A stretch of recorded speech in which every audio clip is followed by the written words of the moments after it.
We have a large group of people today, which is awesome to see. Welcome to our seminars. I'm going to introduce our speaker, and then we'll get right into it. So, Aldo Fonrouge is a master's student and graduate research assistant at the Center for Gravitational Wave Astronomy. Previously, he has earned a bachelor's degree in physics at UTRGV. Aldo is an observer at the CT Memorial Observatory, and his research interests range from gravitational waves to black holes, which we're about to see. So let's give a warm welcome to Aldo, please.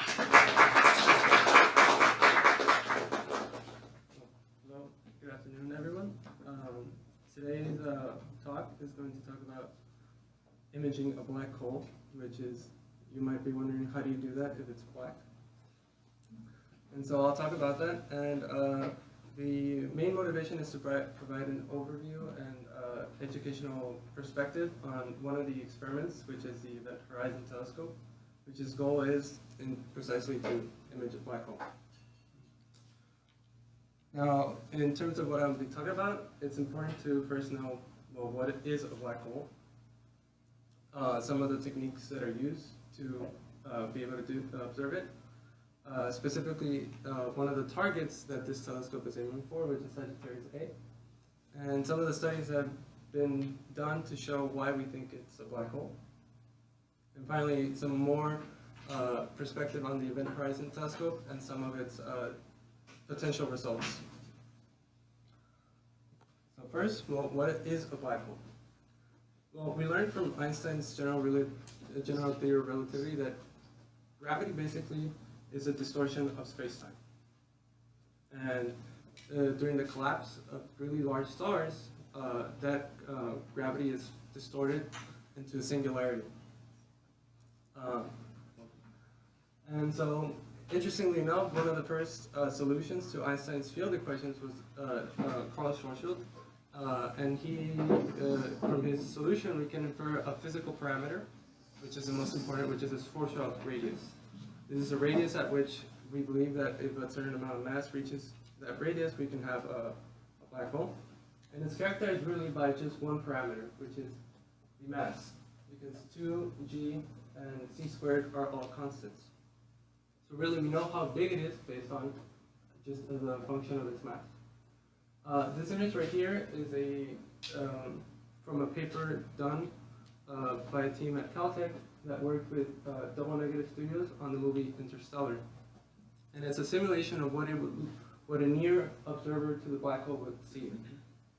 And so you can see they incorporate the relativistic Doppler shifts, meaning that the masses in the accretion disk that is moving towards you is going to be blue shifted, so more brighter, and the one on the other side, which is moving away from you, is going to be dimmer.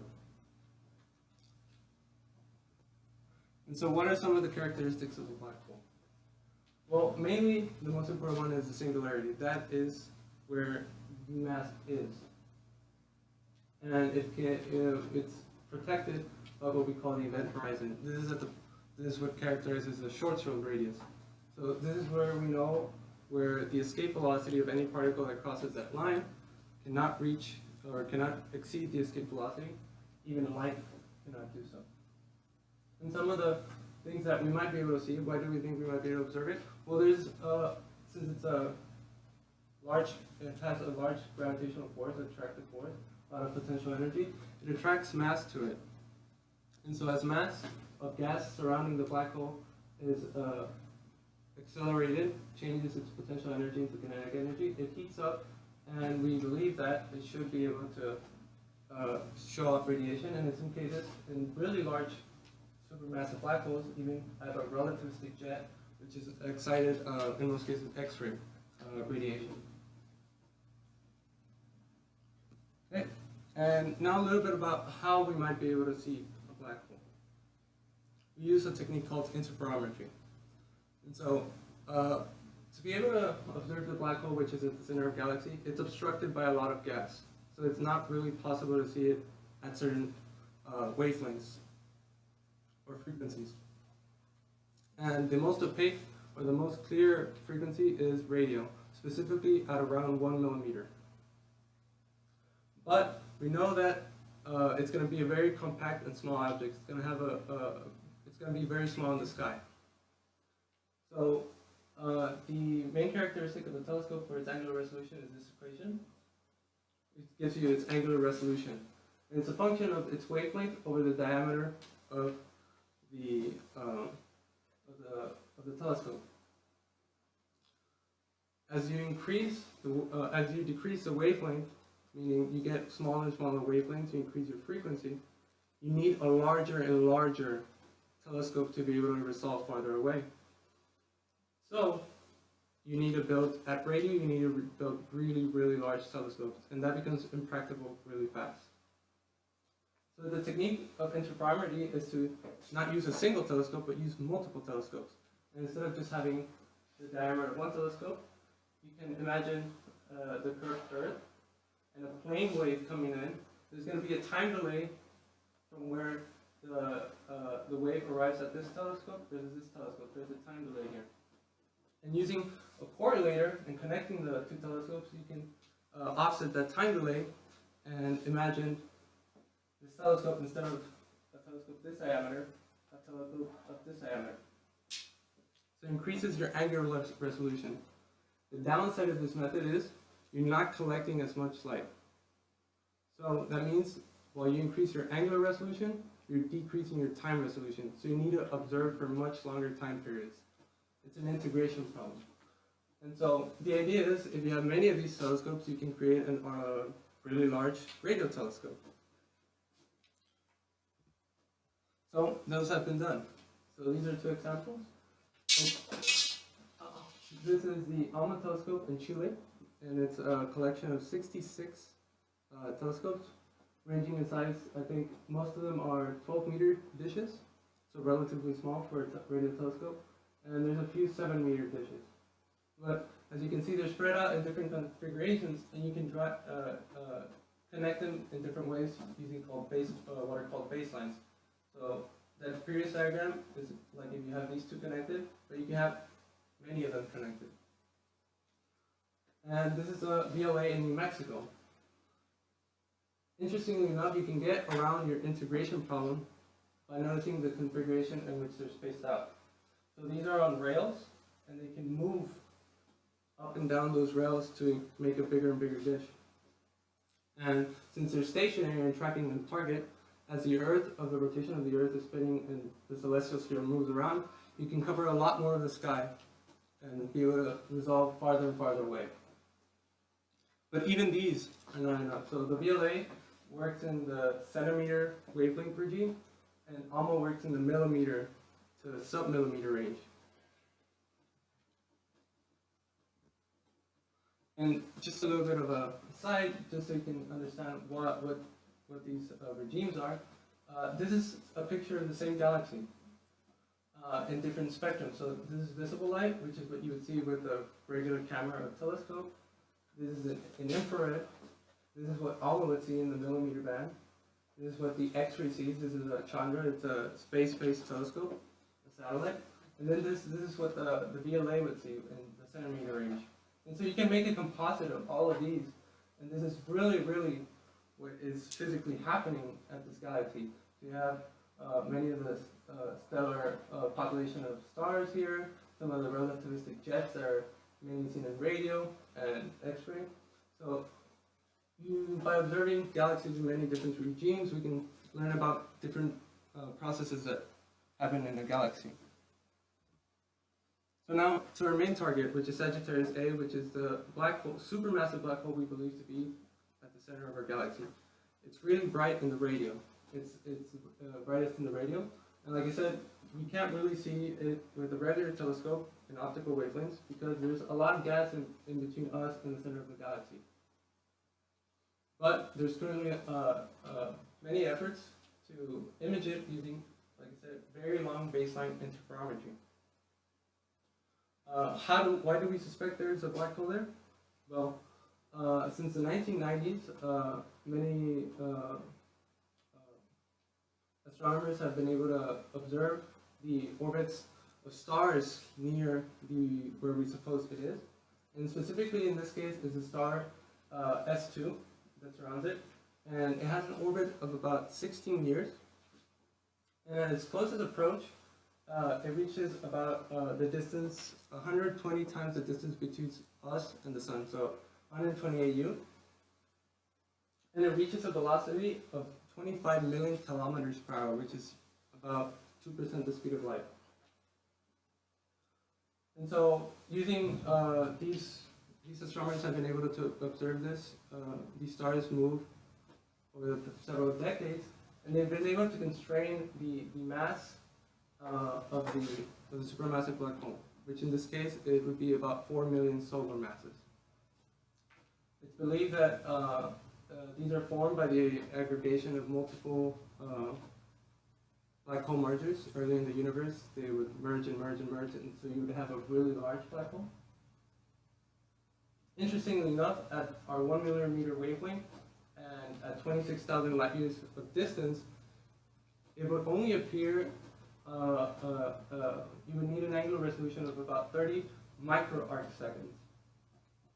What does that mean in context? Well, it would be like trying to see the dimples of a golf ball that is in Los Angeles with a telescope in New York. It's really high precision.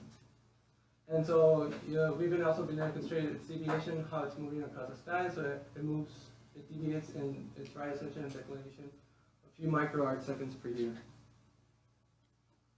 So a little bit of an animation that was done by a professor at UCLA, showing how this yellow orbit here is the S2 orbit around the black hole.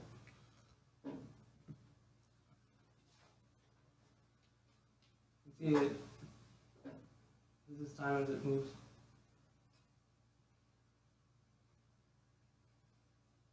And it recently made its closest approach earlier this year in May, and so there was interesting results from that I can talk about a little bit later. How many years is that simulation covering? That covered a little bit over full resolution, so like 20 years, I think. For 20 years.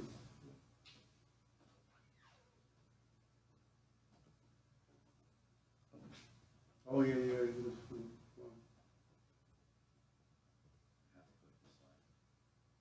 Okay.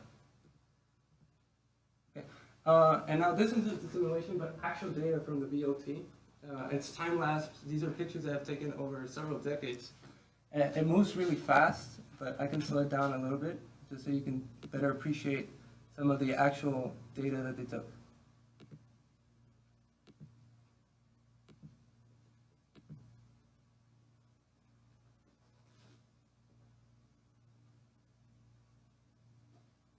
And so this blurriness comes from the fact that this is an interferometer image. So they need to be able to correlate the telescopes very well in order to get a focus in it. So the reason it's kind of blurry is because it doesn't have as good enough as an angular resolution as you would need, and the correlation probably wasn't as good. It's sort of like having a wobbly telescope. It's going to move around and you're going to be out of focus.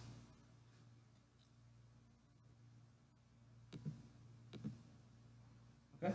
And finally, to talk about why I wanted to make this presentation, is the Event Horizon Telescope. It's called that because it aims to observe the event horizon of the black hole. It's going to be the largest telescope ever, sort of. Really, because instead of using just like the VLA or ALMA, they're all relatively close by the telescopes, the interferometry. You can maybe get a few kilometers baseline out of them. The goal with this telescope is to have thousands of kilometers for a baseline. And so that's how they plan to reach the angular resolution necessary to observe it. It's well correlated. They expect to have an angular resolution of about 30 microarc seconds, which is right in the ballpark of what you would want in order to see the supermassive black hole.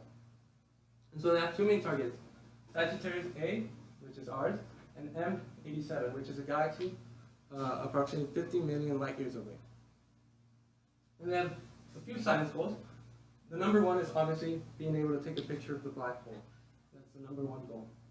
But being able to do so, you can also see it will provide an opportunity to do strong tests of GR that have never been able to done before. So we can see whether the shadow of the black hole is actually spherical like GR supposes, or whether we might see new physical phenomena occur. It tests also the mechanics of an accretion disk, how well it correlates with GR, and how these jets, these relativistic jets of X-ray radiation, are formed and collimated into beams. As you can see, they have many, many different telescopes here. ALMA is, of course, part of the network, but they have the South Pole Telescope, the GBT telescope in Virginia, and so it's a long based on interferometers. It's a big dish in Mexico. Mm-hmm. In Puebla. This is brand new, yeah, it was built over the past 3-4 years.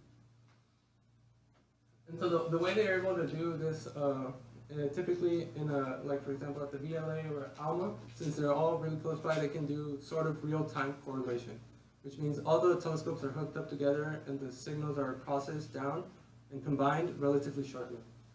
But since you can't really have a data connection that fast, in a secure stable connection that fast across all of these telescopes, the data has to be synchronized properly with atomic clocks and GPS signals.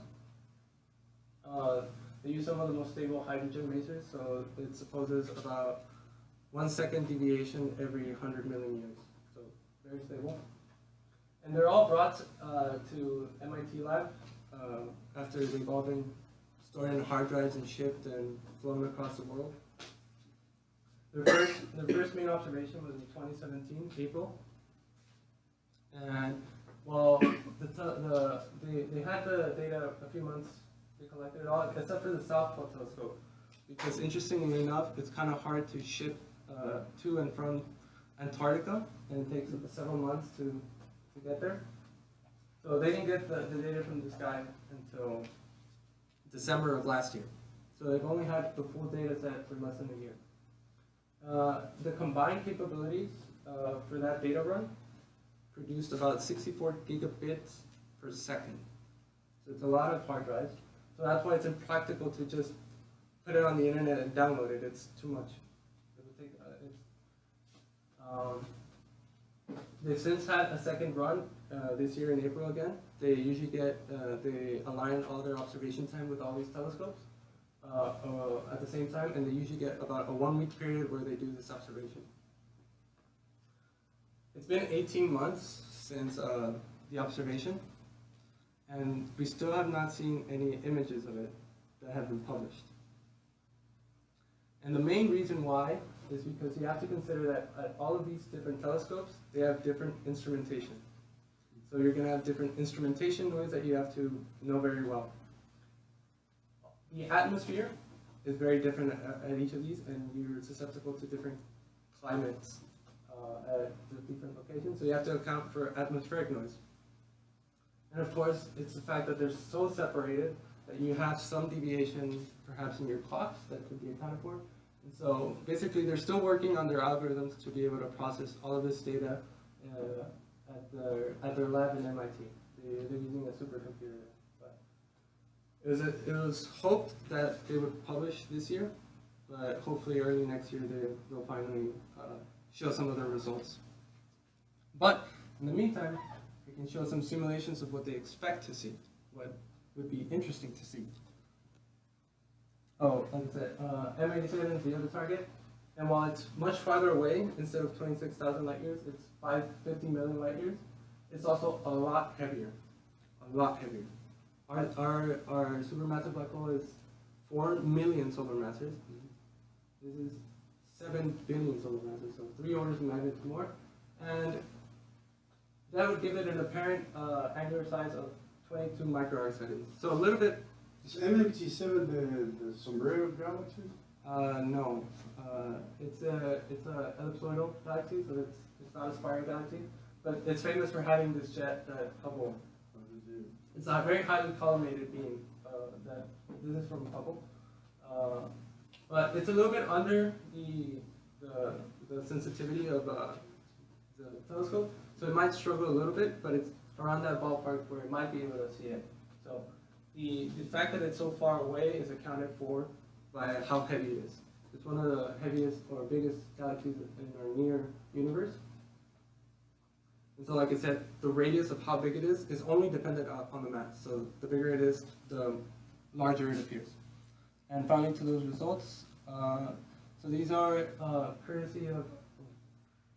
So what this is showing is a simulation of the showing different wavelengths and how, as you get closer to that sensitive 1 millimeter wavelength, the accretion in this becomes opaque. So you can see, sorry, the opposite, transparent, and you can see closer to the, without the accretion of this, you can see where the event horizon should be. So right now it's about 10 millimeters, it's getting closer, getting closer. And right about the 1 millimeter mark, you can see what we suppose should be the small shadow here that we should be able to observe.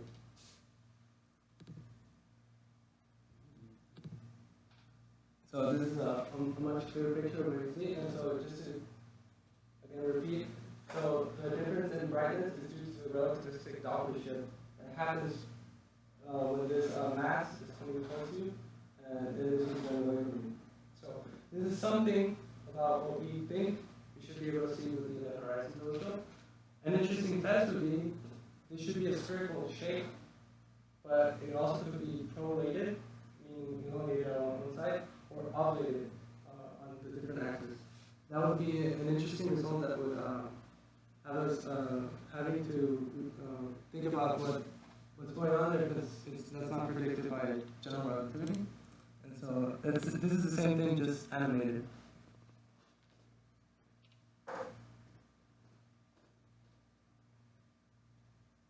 So at times you might show something like that once it's released. What are the speeds of rotation? So I think the simulation didn't provide specific parameters, but it says it accounts for different. There's 3 of them on the Event Horizon website, and it says different masses, different parameters for the particles, physics, for plasma, how hot it is, but it didn't say the speed.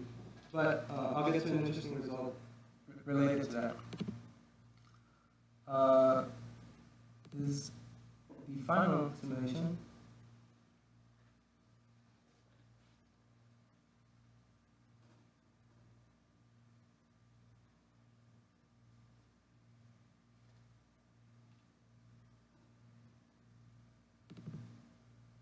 And finally, this is the most recent result that was published. Just 30%. yeah. So this was a recent observation that was done by the gravity interferometer. It was just published like a week ago. And they were able to observe a pocket of gas approach the black hole, and they recorded speeds of up to 30% the speed of light. Very, very fast. The star, just to compare, the star S2, much farther away, but it only reaches about 2% the speed of light, because it's much heavier, has more inertia. It doesn't travel This fast. simulations are hour, no, then No, the simulation for our black hole is. This is not simulated. These were actual results that were do published. you know what the estimate for the mass of accretion is? No.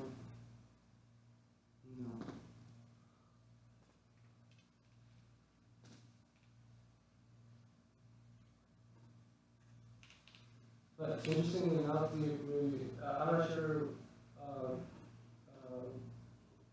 what the mass were, but they were able to actually observe that. And that's it. Any questions? Any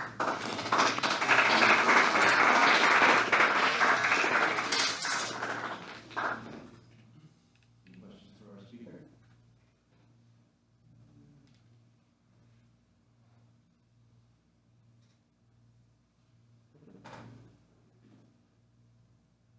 What's the total time savings length that they're going to get for, like, so it's, you said they had one this past year, but it was for what, a month? Or? No, they had about a week. Oh, it's a week. A week. They have to schedule their observation time like all at the same time, so that's why they're kind of limited in how these telescopes also have their own operations they want to do. Other scientists. So they're gonna, do they have a predicted continuation of data, like the Yeah, so- starting schedules? Yeah, so they had one this year again in April, and they're already planning their next observation for April. The idea is that since they're having trouble right now with their instrumentation noise, that as they collect more data, they're going to be able to be better able to understand it, and so it'll improve the model and be able to, their algorithms will improve for their processing. So they think it's more a collaboration, Yes, it's a collaboration between many different scientists and telescopes. right? How much data it goes on You mentioned at some point how much. Yeah, they observed for 7 for a week. I don't know if it was like up the whole time, but their data rate for the April 2017 run was 64 gigabits per second. Like, that should give you a ballpark of thousands of terabytes. How soon? So needed a rate of hardware. Yeah, they ship hard drives back to MIT, like a box full of hard drives. And then they have to process it at their supercomputer. It's a lot, it takes a while.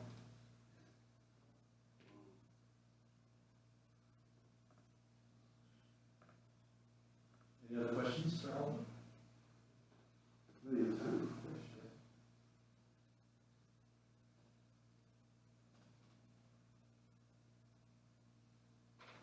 So I'm not very familiar about the black holes. So you mentioned that you have the singularity and around it you have the event horizon. So what exactly is the event horizon? So the singularity is the point where all the mass is concentrated, where you have infinite mass in a single point, or sorry, infinite curvature into a single point.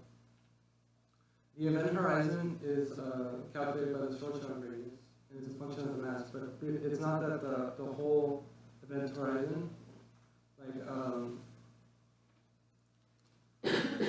the size of the actual event horizon is about a little bit shorter than the orbit of Mercury, I think. So, but the event horizon is what protects, or you can't see past it, but the actual singularity is at the center of that event horizon. Yeah, I think you said something like 44 million kilometers. Something like that, yeah. At some point. It's That probably would be. It's about the orbit of Mercury. So essentially what you're seeing is the beginning of nothing. Because light cannot be come from there, so already you're gonna get that bubble from where light gonna come on. And interestingly enough, some of the more supermassive black holes, they can be really large. And so they end up having an overall density. And some of them can have an overall density of about the density of water. Of course, at the same actual singularity, it's all concentrated there, but like if you consider the volume that it takes up, it can have the density around the density of water.